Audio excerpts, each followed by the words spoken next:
Quand je fermerai le ciel qu'il n'y aura point de pluie, quand j'ordonnerai aux sauterelles de consumer le peuple, quand j'enverrai la peste parmi mon peuple, et mon peuple sur qui est invoqué mon nom s'humilie et prie, et cherche ma face, se détourne de sa mauvaise foi, je l'exaucerai du ciel, je pardonnerai ses péchés, et je guérirai son pays. Mesdames, Messieurs, par cette lecture biblique de 2 Chroniques 7, 13 à 14, que nous ouvrons cette émission exclusive.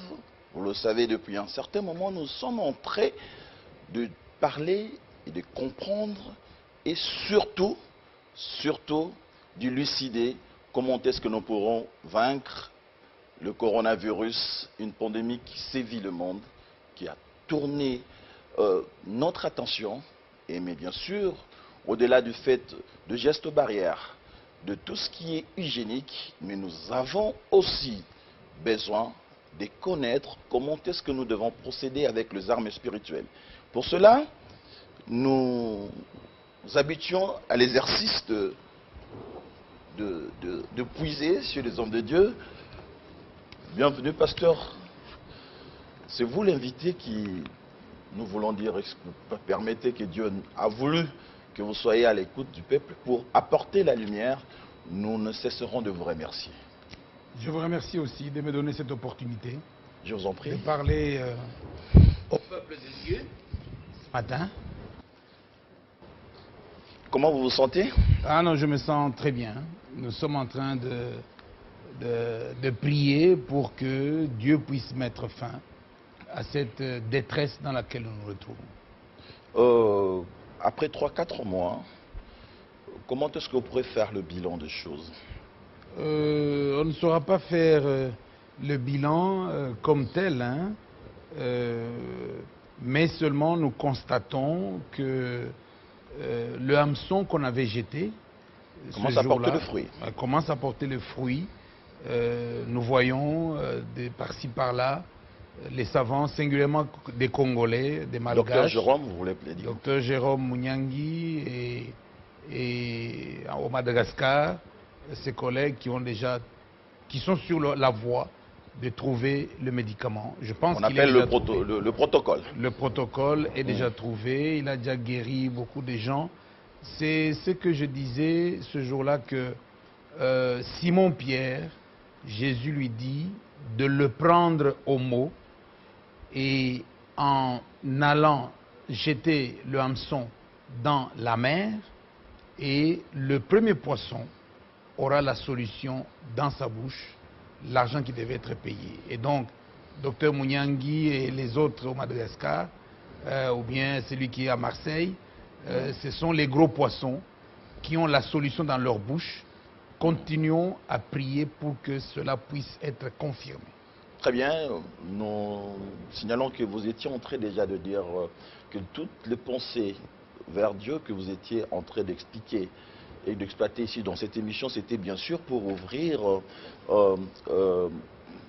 la grâce à nos savants pour trouver bien sûr le protocole et les médicaments, et nous remercions Dieu pour cela. Nous espérons que cette lueur d'espoir va continuer beaucoup plus longtemps. Mais aujourd'hui, nous sommes en train de parler, nous avons commencé notre émission avec la Sainte Écriture des 2 Chroniques, 13, 14, qui est une sorte de promesse de Salomon. Est-ce que cela peut trouver de rapport avec ce que nous vivons aujourd'hui avec les Covid-19? Je voulais préciser, Ambroise, que en fait, notre objectif, c'est la volonté parfaite de Dieu, c'est-à-dire... C'est quoi la volonté parfaite? Oui, la volonté... Oui. Allez-y. La volonté parfaite de Dieu, qui est de trouver la guérison miraculeuse, donc trouver la guérison sur la base de la foi parfaite du centenier romain, qui lui a dit à Jésus: dis seulement un mot et mon serviteur sera guéri. Et donc, une foi en distance. Oui. Qu'il ne voulait pas qu'on parle. Une foi qui n'a pas besoin d'intermédiaire matériel. Hein, comme la voix de Jairus qui a dit à Jésus: impose les mains à ma fille et elle sera guérie. Ça, c'est matériel. Comme la femme qui avait 12 années de sang disait: disait, si seulement je peux le toucher, je serai guéri. Et dès qu'elle a touché Jésus, et elle a guéri. Ça, c'est l'intervention matérielle. On peut même dire, c'est dans le monde scientifique. Très bien. Tandis qu'avec le centenaire romain, il n'y a pas d'intervention matérielle. C'est seulement la parole pure. Dis seulement un mot. Et c'est ce que je voudrais que nous puissions partager autour de la vision, la prophétie de Salomon. Prendre Dieu au mot et persévérer. Simon-Pierre a pris Dieu au mot et il a eu le poisson qui avait la solution dans la bouche. Lorsque Jonas, dans le bateau qui allait à Tarsis, et j'ai toujours dit que un pays, c'est comme le bateau commercial de Jonas qui allait à Tarsis. Mais Jonas était étranger sur ce bateau. Il a fini par quitter ce bateau pour aller dans le bateau qui allait à Ninive. C'était la baleine que Dieu avait créée spécialement pour Jonas, comme il avait construit l'arche de Noé pour que la famille de Noé soit sauvée, comme il avait envoyé l'échelle de Jacob dans la fournaise ardente pour que les enfants hébreux, n'est-ce pas, qui étaient Abednego, Meshach et Shadrach, puissent sortir indemnes de la fournaise ardente pour que Daniel puisse sortir indemne de la fosse au lion. Et c'est de cela que je voudrais parler, je voudrais insister sur ça. Nous voulons la guérison par la parole de Dieu, directement, sans intervention matérielle. Mais très bien, mais c'est très bien, vous expliquez, nous voulons cela, mais lorsque, précisément au chapitre 14 de 2 Chroniques, on dit le peuple sur qui est invoqué mon nom s'humilie et prie. Il cherche ma face, je l'exorcerai du cieux. Je pardonnerai ce péché, je guérirai son pays. Mais c'est qui le peuple sur qui est invoqué mon nom? C'est qui ce peuple-là? Justement, le peuple sur qui est invoqué mon nom, le peuple qui porte mon nom, si ce peuple-là se met en scène, entre en scène, eh bien, il va stopper la maladie, comme le centenaire romain avait stoppé la maladie de son serviteur.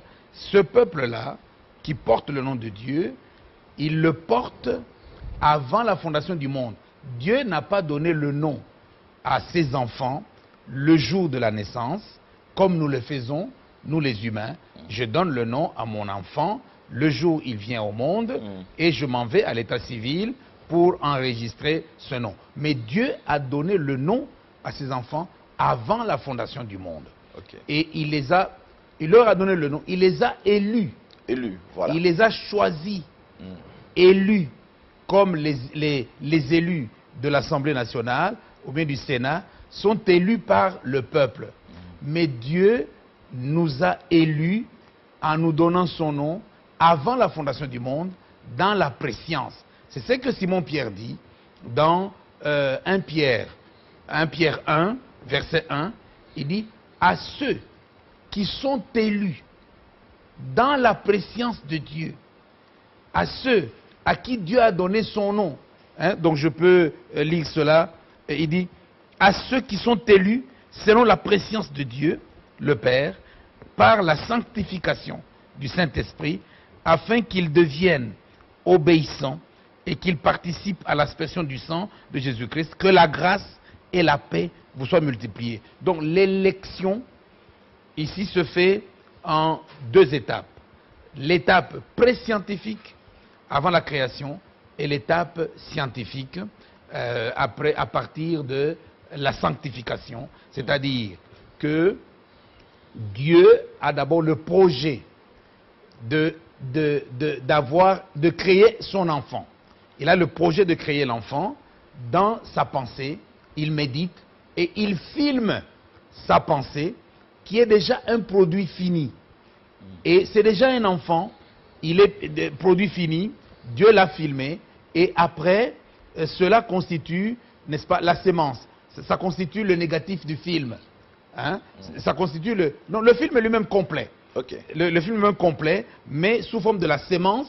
C'est comme un manguier. La sémence de manguier, vous regardez le germe dans la graine, vous verrez, c'est un petit manguier minuscule. Donc le film de l'enfant est déjà là.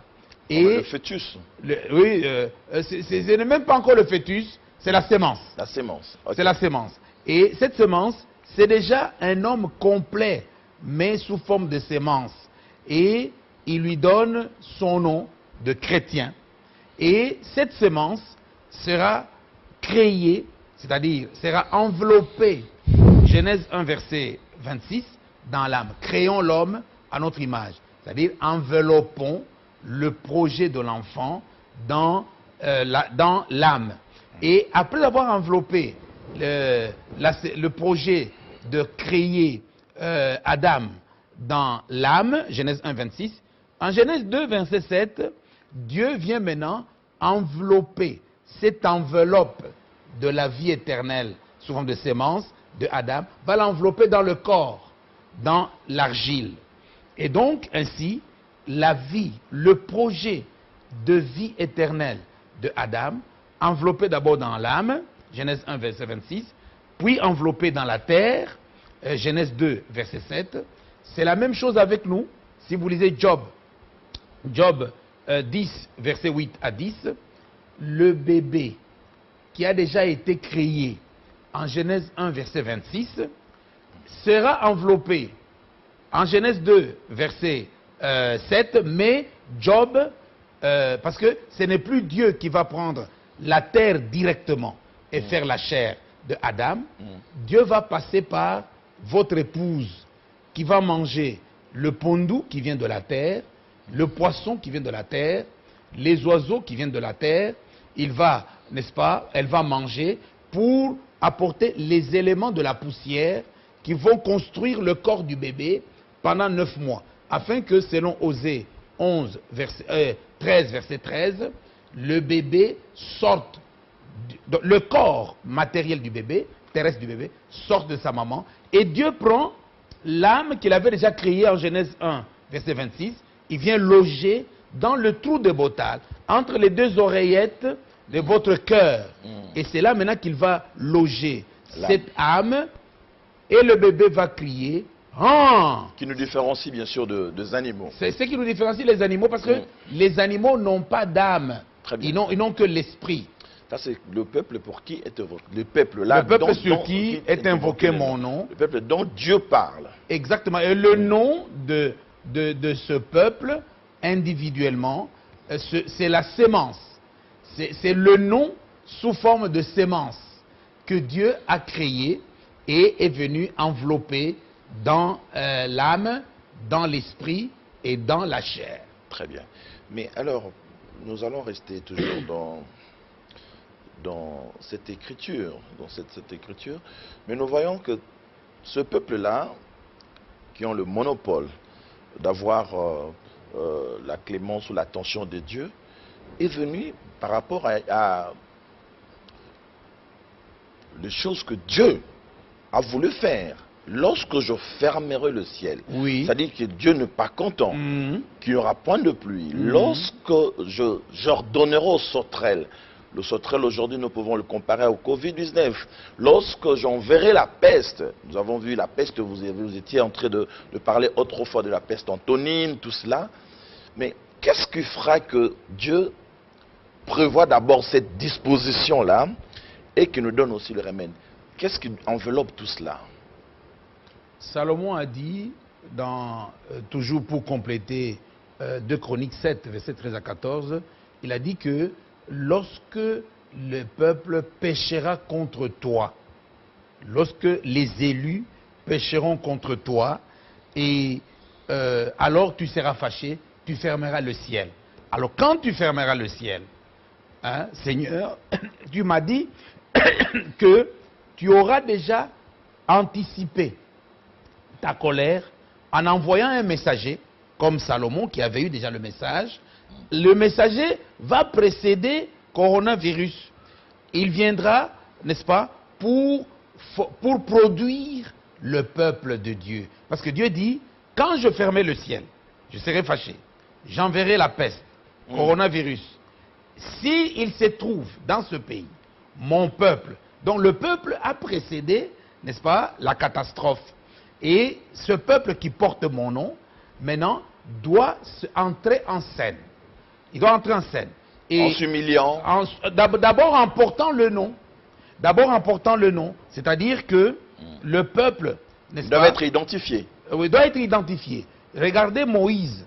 Moïse devait porter le nom avant d'entrer en scène. Le nom était en lui sous forme de sémence. Et il a grandi jusqu'à l'âge de 40 ans. Et le nom était toujours sous forme de sémence. Jusqu'à ce qu'il s'est trouvé devant le buisson ardent, au mont Horeb. Et le buisson a parlé. Et il a posé la question. Comment t'appelles-tu? C'est là qu'il a porté le nom. Le Seigneur lui dit, je m'appelle, je suis. C'est lui qui est toujours au présent. Donc on porte le nom lorsqu'on est en scène. On se revêtit de nom. Oui. On entre en scène lorsque on est revêtu du nom. Okay. Et ce nom que vous avez sont de la sémence. Vous naissez avec cette sémence-là. Vous naissez avec la sémence de la foi parfaite. La sémence de la foi de l'enlèvement. Moïse est né avec ça. Mais cette sémence doit être arrosée par l'onction, n'est-ce pas, du buisson ardent. Ça doit être arrosé par l'onction du buisson ardent. C'est ainsi que tout élu de Dieu. Parce que vous allez me demander, mais comment savoir que celui-ci est élu, celui-là n'est pas élu? On ne peut pas le savoir de notre vivant. On ne le saura que selon Hébreux 7, Hébreux 13, verset 7, où on dit, examinez, considérez ceux qui vous ont prêché l'évangile. Et regardez dans quelles circonstances ils vont mourir. Ah bon? Et imitez leur foi. C'est lors de votre décès.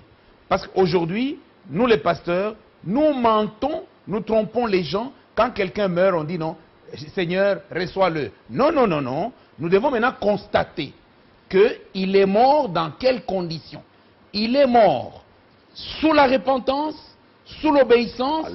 Alors là, nous disons, c'était un élu. Mais il est mort, n'est-ce pas, dans la confusion. Ce n'était pas un élu. Il n'est pas allé au ciel. Il est hors de question. Il faut qu'on précise aux téléspectateurs, la mort dont on parle, c'est la mort spirituelle. Non. La mort physique. La mort physique, le jour où tu meurs. Ok. Comme coronavirus arrive, tu meurs. Nous allons maintenant examiner. Tu es mort dans quelles conditions? Dans ton état d'âme. Oui, tu es mort dans la maison d'une femme adultère. Tu es mort, n'est-ce pas, en faisant n'importe quoi, sans confesser. Ok. Et nous avons des témoignages. J'ai deux pasteurs. Mon pasteur associé, n'est-ce pas, le pasteur Venant, tout le monde le sait, il est mort 2 semaines après avoir fait une campagne de confession et repentance. Cet homme-là, il est mort dans le Seigneur. Il n'est pas mort avec les péchés non confessés. J'ai encore le frère Kalala, qui est décédé dans mon assemblée. Avant de mourir, il a fait la confession, téléphoné par-ci. Mais il ne savait pas que maintenant je vais mourir. Mais seulement, il a eu la soif. Okay. Cette soif-là, c'était Dieu qui lui parlait. Il faut que Dieu provoque en vous la soif. Selon 1 Thessaloniciens 2, versets 17 à 18, Paul dit, quand nous nous sommes séparés, non pas d'esprit, mais de chair et non pas de cœur, j'ai eu le vif désir de vous revoir, le vif désir de me repentir, le vif désir de confesser. Mais Satan nous en a empêchés. C'est ce désir-là, cette soif. Dieu doit vous parler. Dieu ne peut pas vous laisser mourir avant de vous parler. Dieu doit vous parler. Il doit vous dire, maintenant, vous allez mourir. Et vous allez, mais ce langage, vous n'allez pas le comprendre avec les oreilles charnelles. Vous allez le comprendre avec les oreilles du cœur. Vous sentirez vous-même que maintenant, je vais mourir. Même si la mort survient par accident, mais avant cet accident, tu sentiras la soif de réparer ta vie, de revenir au Seigneur.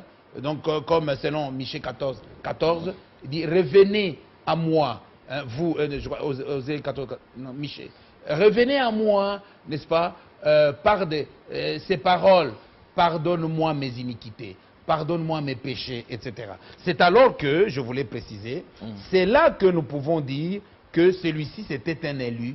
Mais avant ça, nous prêchons comme si tout le monde était élu de Dieu. Hein, mais c'est lors de la mort. Alors, le nom, vous allez le porter quand?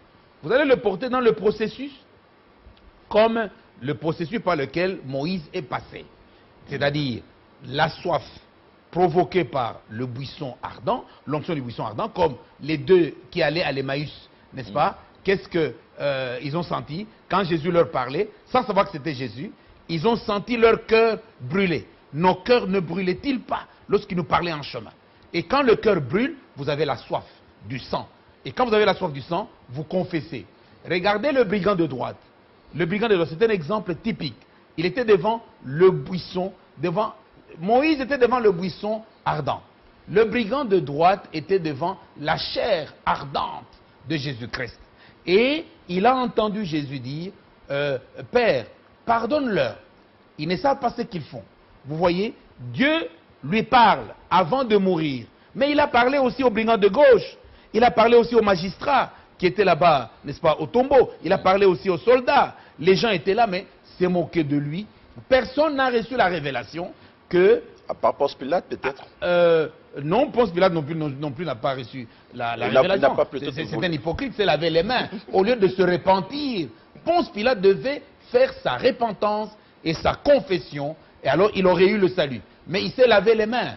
Il s'est lavé les mains pour dire non, non, je ne suis pas dans cette affaire, c'est de l'hypocrisie. Il devait s'engager. Maudit soit celui qui éloigne son épée du carnage.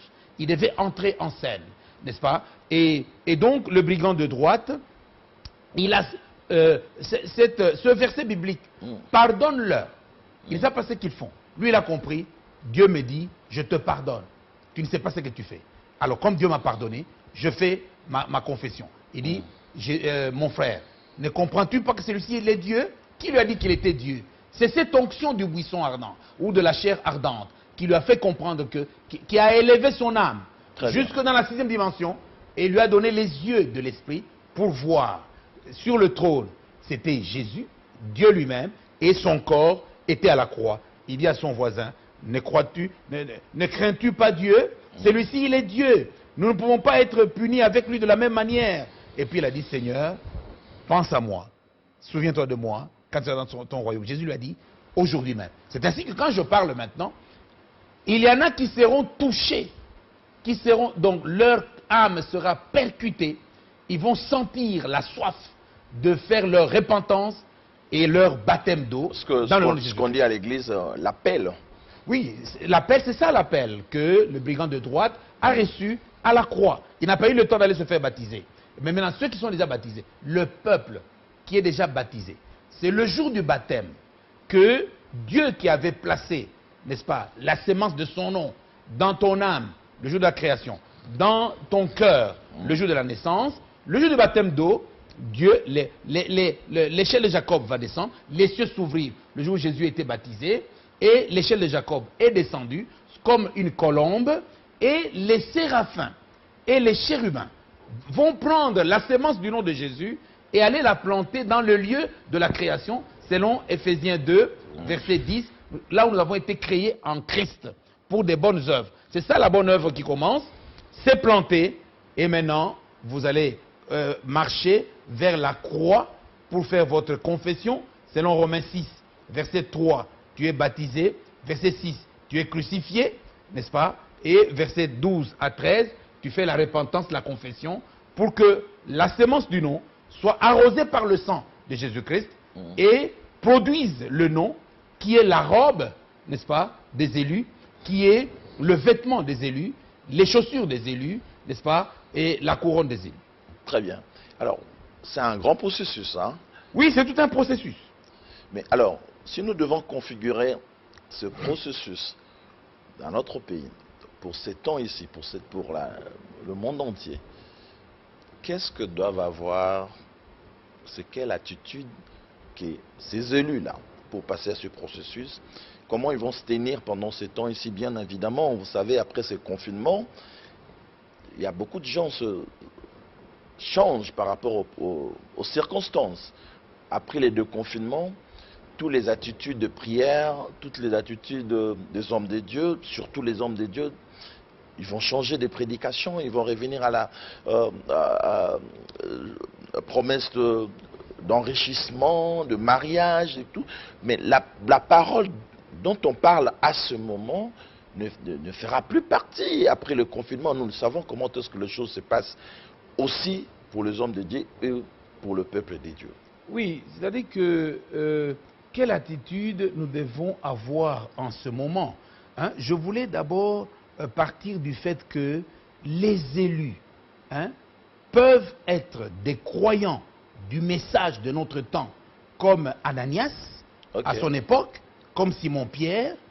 Les élus peuvent aussi être encore en train de traîner dans la rébellion contre Dieu, comme Paul de Tarse. Ce qu'on appelle les élus de la 11e heure. Oui, les élus, oui, justement, parce que les élus, il y en a de 8... De chaque heure. 8 générations, 8 heures, depuis que Jésus est ressuscité. Les premières heures, ce sont ses disciples, Simon-Pierre et les autres, 120 qui étaient dans la chambre haute. Et lorsque Simon-Pierre a prêché, c'était maintenant pour recruter les élus de la 3e heure.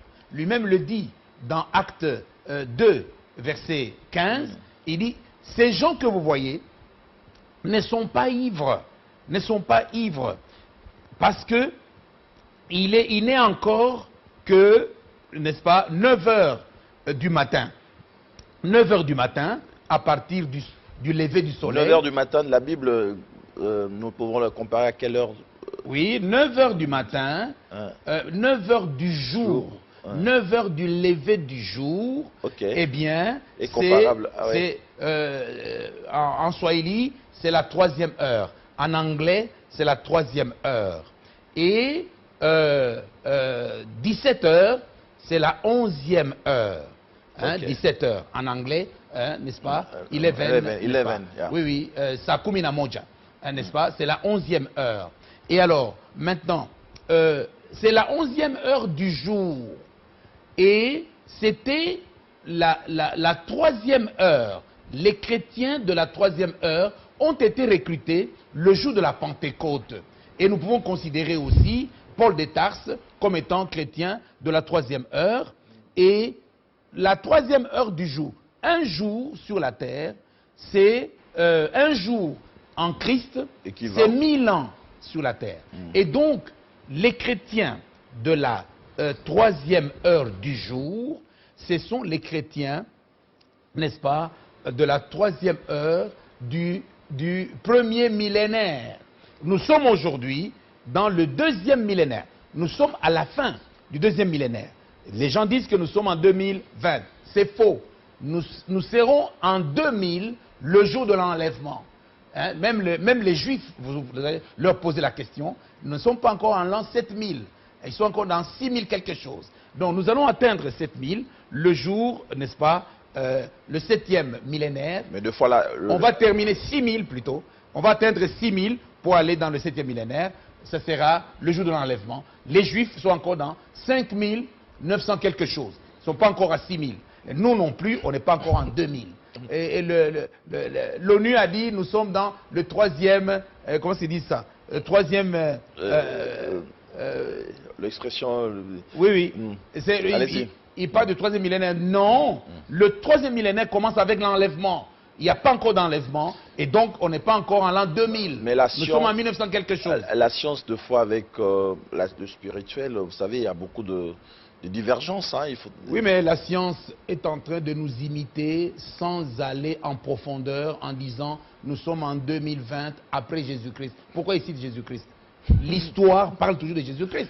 Mais l'histoire de Jésus-Christ scientifique n'est pas égale à l'histoire de Jésus-Christ. Je dis que les scientifiques, les historiens, pourquoi ils continuent à dire que nous sommes en 2020 après Jésus-Christ? Pourquoi se réfèrent-ils à Jésus? Parce que c'est ça la vérité absolue. Parce que c'est l'avènement de Jésus, mais pasteur, vous allez vous convenir, parce que les mêmes historiens disent que, par exemple, nous venons de chimpanzés.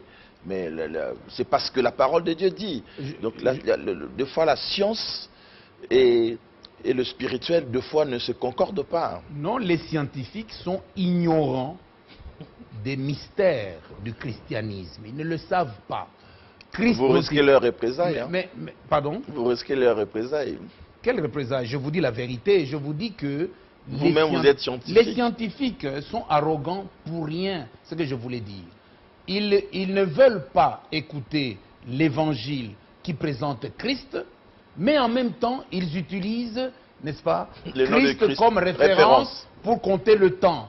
Et donc, c'est vouloir une chose et son contraire. Hein? Alors, ce que je voulais dire, c'est que la troisième heure, Simon Pierre a dit, nous sommes la troisième heure du jour.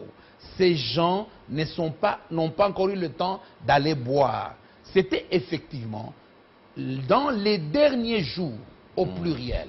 Les derniers jours, c'est le 5e millénaire, donc le premier millénaire du Nouveau Testament, et le 2e millénaire du Nouveau Testament. Nous sommes au dernier jour, nous sommes à la dernière heure des 2 derniers jours, nous sommes à la 11e heure depuis l'an 1906.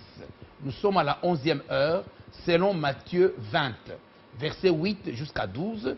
Jésus dit, n'est-ce pas, que le patron d'une ferme, il recrutait les gens et à la fin, il a recruté à 9 heures, il a recruté à 12 heures, il a recruté à 15 heures, il a recruté jusqu'à 17 heures, la 11e heure. Et tous, il leur a donné, n'est-ce pas, tous, $1000, $1000, $1000. Ça signifie tous ont reçu le baptême du Saint-Esprit. Le même Saint-Esprit. Tu ne peux pas en recevoir 2, hein, tu ne peux pas en recevoir 3. Et quelqu'un a revendiqué, il a dit, mais maître, nous avons travaillé depuis 9 heures. Et tu vas nous payer la même chose? Il dit, je suis libre de vous payer comme je veux. Le salaire, il est tout simplement une seule unité, c'est le baptême du Saint-Esprit. Et nous savons que depuis 1906, sont apparus les ouvriers de la 11e heure.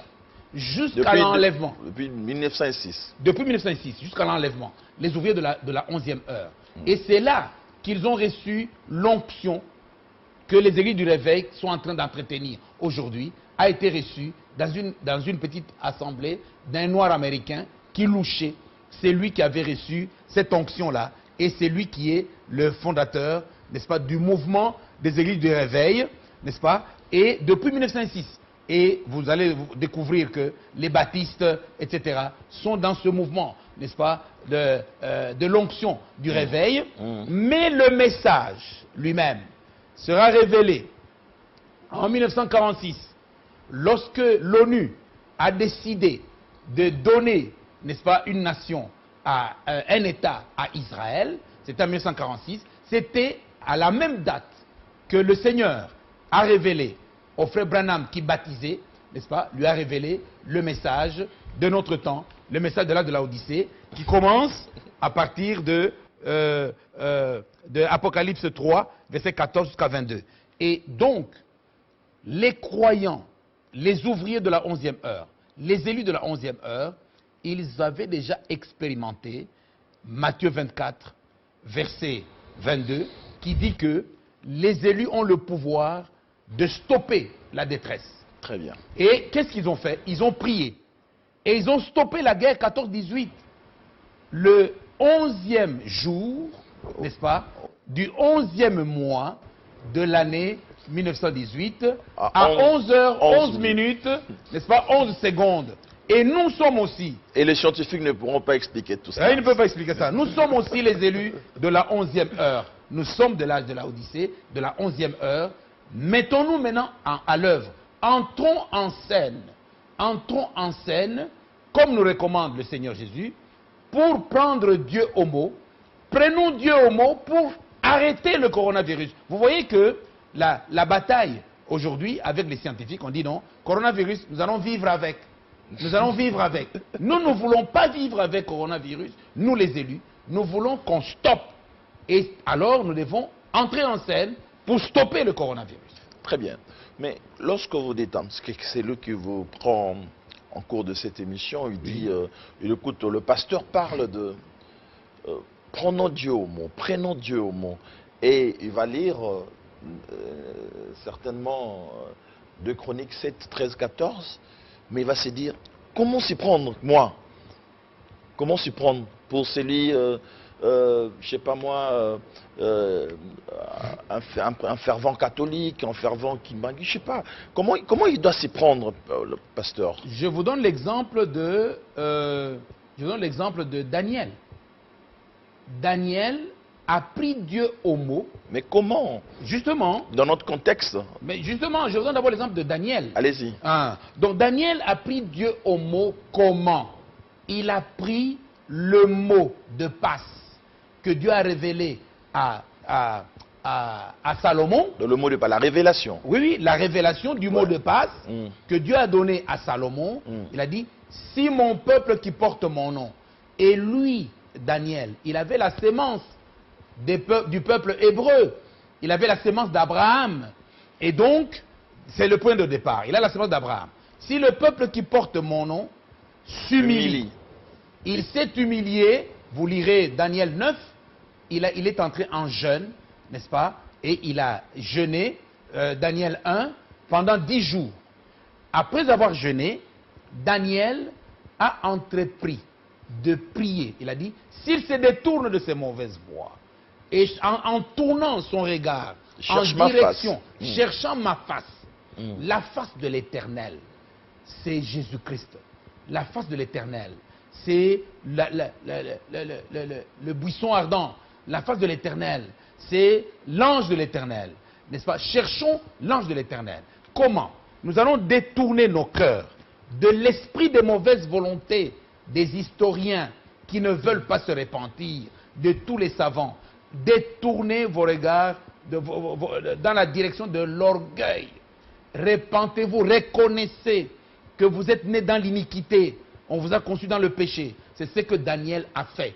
Et il a commencé et il a persévéré avec cette attitude. Il a pris donc le mot de passe de Salomon et il a commencé à l'exécuter 3 fois par jour. C'est-à-dire, le matin, il ouvre les fenêtres dans la direction du temple de Dieu. Moi aussi, je dois ouvrir les fenêtres de mon âme par la repentance. Regardez, quelles sont mes relations avec ma femme? N'est-ce pas? Les chrétiens faux, les faux chrétiens. Il est marié et il a une concubine. Et il est chrétien. Ne juge pas, pasteur, dit la Bible. Que non, c'est ça la vérité. Si tu es marié, pourquoi avoir une concubine? Pourquoi? Si tu es marié, pourquoi regarder la beauté d'une autre femme? Matthieu 5, verset 27 à 28 dit, c'est lui qui regarde une femme et en reçoit l'onction, a déjà commis l'adultère avec cette femme. Et les femmes qui provoquent, n'est-ce pas? Qui stimulent. Qui stimulent, oui. C'est lui qui excite. Je voulais dire qui produisent l'onction d'adultère et répandent l'onction d'adultère par la démarche, par l'habillement, etc. Commettent l'adultère. Et donc maintenant... Mais s'ils ne savent pas, non. Je viens de le leur dire, c'est Matthieu 5, verset 27 à 28. Elles commettent l'adultère. Maintenant, qu'elles aient l'humilité de se repentir et de revenir à Dieu, comme Daniel, n'est-ce pas, l'a fait.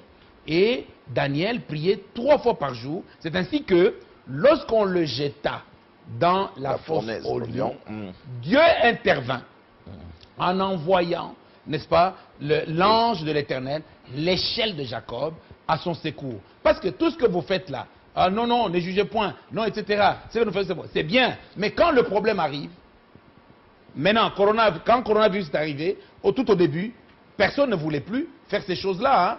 Mais maintenant, le rouge à lèvres que vous mettez, vous le mettez comment avec le quoi? Le masque. Vous le mettez comment, le rouge à lèvres? Vous voyez que Dieu est en train de nous instruire par la pédagogie des actes, n'est-ce pas, barrières, n'est-ce pas? Dieu nous instruit à aller en profondeur de ces gestes barrières. Allons en profondeur, dans la profondeur de la parole de Dieu. Revenons à l'Éternel notre Dieu. Et donc, c'est ainsi que Dieu envoya à Daniel l'ange de l'Éternel pour stopper la détresse de la fosse aux lions. Alors maintenant, nous, qu'est-ce que nous faisons? Nous devons avoir d'abord la certitude que nous avons la sémence du nom de Dieu en nous. Et donc, maintenant que je vous parle, c'est le buisson ardent qui vous parle, qui doit brûler votre cœur. Avant que vous continuiez, la certitude, là, comment nous pouvons l'avoir? C'est quoi les symptômes? C'est quoi que... Pour savoir que ça y est. Vous êtes un homme, vous n'êtes pas un animal. Vous êtes d'abord être certain que vous êtes un homme et non pas un animal. Exactement. Alors, un animal peut aller... En ayant l'âme. Un animal peut coucher avec plusieurs femmes à la fois. Et donc, c'est que tu n'es pas certain d'être un homme. Hein? Sois d'abord certain que tu es un homme. Il est écrit que tu es créé à l'image de Dieu. Exact. Et alors, la certitude, tu vas maintenant décider d'abandonner, n'est-ce pas, cet esprit de rébellion, de mauvaise volonté. Vous voyez, ça c'est la première étape. Et alors, demande ton baptême d'eau. Viens, je te baptise dans le nom de Jésus-Christ. Très bien. Et après le baptême, c'est dans la cérémonie de baptême d'eau où se trouve le mystère de la divinité de Dieu qui vient en toi par les séraphins qui prennent la sémence, n'est-ce pas? Genèse 1, verset 26. C'est à partir de là, tu vas avoir la certitude, n'est-ce pas, que tu n'es pas un animal, tu n'es pas Caïn. Tu gardes la rancune contre les ennemis. Tu peux garder la colère pendant 24 heures. Mais ça c'est Caïn, c'est le serpent. Tu n'es pas un serpent. Et la certitude que tu es un homme créé à l'image de Dieu. Lorsque vous êtes revêtu de vêtu de Dieu, la patience, l'amour. Ça viendra après. Je voulais répondre à ta question. Tu as dit comment être certain. Voilà. Parce que dans Psaume 40, il est écrit de vous que vous êtes le fils de votre père. Pour être certain. Alors maintenant, honore ton père. Si tu ne l'as jamais fait, eh bien, répands-toi. Eh bien, il y a le père qui ne sont pas exemplaires, l'ambassadeur. La Bible ne dit pas que honore ton père quand il est exemplaire. C'est ça le problème. La Bible dit honore ton père et ta mère. Même s'il est ivrogne. Même s'il est sorcier, même s'il... Tu dois l'honorer. Et là, tu es certain que tu es le fils de ton père. Et tu es certain que tu as été créé à l'image de Dieu. Hein? Femmes, soyez soumises à votre mari. Eh bien, que la femme puisse dire, il est écrit de moi. Je suis une femme. Soyez d'abord certain de ce qui est écrit de vous. Quand vous serez certain de ce qui est écrit de vous, après vous allez vous repentir. Ésaïe 55, verset 1 à 3 qui dit, quand tu es certain, alors tu auras la soif. Venez aux eaux, vous tous qui avez soif. C'est ce qui va provoquer en vous la soif d'aller aux eaux du baptême. Afin que vous puissiez passer la cérémonie, n'est-ce pas, qui va apporter la divinité en vous en prenant... Du vieil homme au nouvel homme. Exactement. En prenant le nouvel homme, pas encore. On prend seulement la sémence du nouvel homme que l'on plante en Christ. Et après ça, tu dois avoir la soif d'aller à la croix. Comme on le dit dans Galates, n'est-ce pas, 2, verset 20. Tu dois maintenant aller à la croix pour être crucifié, comme Romains 6, verset 3, baptisé, n'est-ce pas, du baptême d'eau, et crucifié à la croix, pour que l'homme du péché soit réduit à l'impuissance. Qu'est-ce qui fait que tu multiplies les concubines? Tu as la puissance sexuelle? Eh bien, c'est pour ton épouse. Ce n'est pas... Les animaux peuvent faire ça, mais pas, n'est-ce pas, un homme. Et donc, soyez d'abord certains de ce qui est écrit de vous. Après. Une femme, qu'elle soit certaine qu'il est écrit qu'elle est une femme, et alors, elle doit être soumise à son mari. Et je vais dire une chose beaucoup plus compliquée. 1 Pierre 3, verset 1. La femme va gagner les âmes à Christ sans parole, au moyen de sa conduite. La femme doit être certaine qu'elle est une femme, n'est-ce pas, en fermant sa bouche. Elle ne doit pas prêcher l'évangile. C'est la certitude. Le reste que vous faites, c'est la rébellion. Les gens disent non, Paul qui avait dit ceci. Non, Pierre aussi a dit, dans 1 Pierre 3, verset 1, que la femme va servir Dieu sans parole au moyen de sa conduite. Et Paul vient compléter dans 1 Timothée 2, verset 12, « Je ne permets pas à la femme d'enseigner. » Et donc, si vous êtes certain de ça, si tu dois d'abord être certaine que tu es un dépôt sacré de Dieu, envoyé sur la terre pour produire les enfants de Dieu. Et donc, tu ne dois pas avorter. Tu ne dois pas avorter. Si tu as avorté dans ta vie, tu n'es pas certaine que tu es, n'est-ce pas, une fille de Dieu. Et donc la certitude vient par Après la repentance. Ok, après la certitude, comment prendre Dieu le mot? Parce que le temps nous est imparti là. C'est déjà prendre Dieu au mot. Donc lorsqu'on est certain, et après, comment? C'est déjà, vous prenez déjà Dieu au mot pour être justifié. Tout ce que je viens de dire là-bas, par la repentance. Dieu te justifie. Et tu l'as pris au mot, il te justifie. Comme Jésus l'a pris au mot. Et il guérit ton pays. Il pardonne tes péchés. Il te justifie et il guérit ton pays. Il exauce ta prière, il te donne la miséricorde, selon Ésaïe 30, versets 18 à 19. Il te donne la miséricorde, après la miséricorde, il te donne la grâce, il te donne le nom, tu es revêtu du nom, tu as toute la puissance. Pasteur Mogalo, on sent que l'onction est au rendez-vous. Pour le téléspectateur qui vous suit, j'aimerais que vous regardiez votre caméra, que en quelques mots, vous allez communiquer ce que Dieu vous met au cœur pour coronavirus, à ces temps où peut-être après cette lueur d'espoir, on pense que le déconfinement sera certain dans quelques jours. Quelle attitude? C'est vrai, vous viendrez pour continuer à nous affermir, nous exhorter, mais c'est quoi le message? Qu'est-ce que Dieu nous attend au tournant? J'aimerais que vous regardiez. Le message, hein, c'est le zèle de Daniel. Dieu dit dans Hébreux 10, versets 35 à 36, « N'abandonnez donc pas votre assurance. » L'assurance, vous l'aurez par la repentance, n'est-ce pas, de la mémoire de votre conduite qui est mauvaise. Et quand vous faites la repentance avec vos parents, dans vos relations humaines de votre vie, avec vos parents, avec votre mari, avec votre épouse, avec vos frères et vos sœurs, sur la base de ce qui est écrit de vous, que vous êtes un dépôt sacré de Dieu, femme, et que l'homme aussi est un dépôt comme Timothée, sacré de Dieu, eh bien, vous réparez votre vie, alors vous avez la certitude que vous n'êtes pas un animal, vous n'êtes pas un serpent, vous êtes un enfant de Dieu et vous prenez votre baptême d'eau de manière zélée. C'est ce zèle-là, il dit, afin qu'après avoir accompli la volonté de Dieu avec zèle, vous obteniez ce qui vous est promis. Nous sommes négligents, nous, les élus de Dieu, nous sommes négligents, nous sommes, n'est-ce pas, distraits par des conflits interpersonnels au lieu de nous mettre à l'exécution de la parole de Dieu. Et donc, j'invite les élus de Dieu qui sont déjà baptisés dans le nom de Jésus-Christ, selon ce message du temps de la fin, et les élus de Dieu qui ne sont pas encore baptisés, comme Paul de Tarse, je te parle comme Ananias. Viens prendre ton baptême d'eau, exécute la soif que tu as et viens prendre ton baptême d'eau, sans argent, sans rien payer. Et nous allons arrêter, nous allons gronder coronavirus comme Jésus dans la barque. Tempête, silence, tais-toi. Coronavirus, silence, tais-toi. Merci beaucoup, pasteur Théodore Mogalo. On a senti que l'onction est au rendez-vous. Nos remerciements, c'est à vous aussi, chers amis téléspectateurs, de nous avoir prêté de votre attention. J'espère que vous avez tiré de meilleur.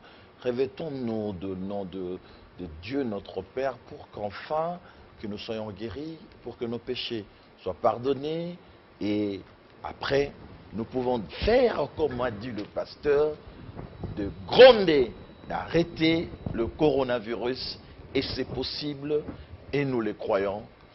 Merci d'avoir suivi Exclusivité avec un sujet exclusif, coronavirus Covid-19, prendre Dieu au mot. À très bientôt et restez branchés au programme de votre télévision, la télévision Télé 50, la meilleure de l'Afrique. À très bientôt. Merci, pasteur.